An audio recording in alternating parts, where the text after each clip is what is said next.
Mr. President, colleagues, I'd like to rise today to speak on behalf of honesty and transparency. And I'd like to start with a quote from former New York Governor Andrew Cuomo.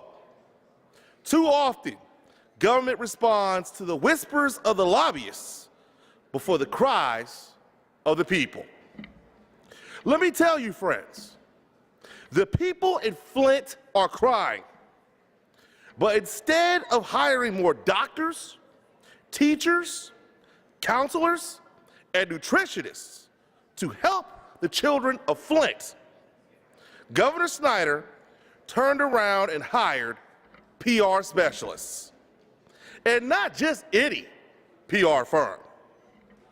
Our governor hired out-of-state, K-Street super lobbyists,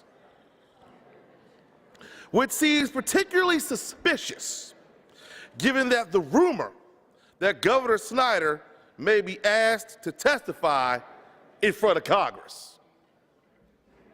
In case you're not aware, this company has spent more than $3.8 million during the last 2 election cycles to lobby Republicans in Washington. But it's not about that, right? The governor insists Mercury's assistance will make it easier for state employees to focus on helping the people of Flint. However, where the governor actually hiring Mercury was good for the state, he'd be using public funds. Instead, he's continuing to pass the buck and dodge accountability. Just last Friday, Mercury sent out an email newsletter that blamed the Environmental Protection Agency for the Flint water crisis. And yet, despite incredibly damning nationwide coverage of the governor's efforts, the Mercury newsletter only highlighted the handful of positive articles. That's no coincidence. At this point, it seems pretty clear.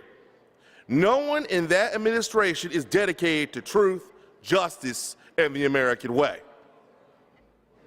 The governor would rather shield himself and his allies by using FOIA exemptions and private secret money to spin this crisis than give Michigan and the whole nation the truth.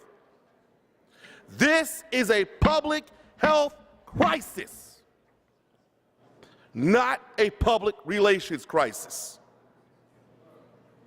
The governor's public image is meaningless to the family whose children were poisoned by lead and to the 9 people who died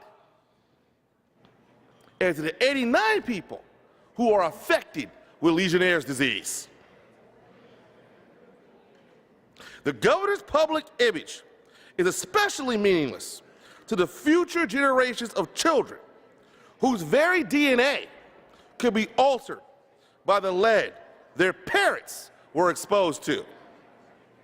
Colleagues, I'd like to end with a quote from our governor. You deserve to know the truth, and I have a responsibility to tell the truth about everything we've done and what we will do to overcome this challenge. If only Governor Snyder's words matched his actions. Thank you, Mr. President, and I like my words printed in the Journal.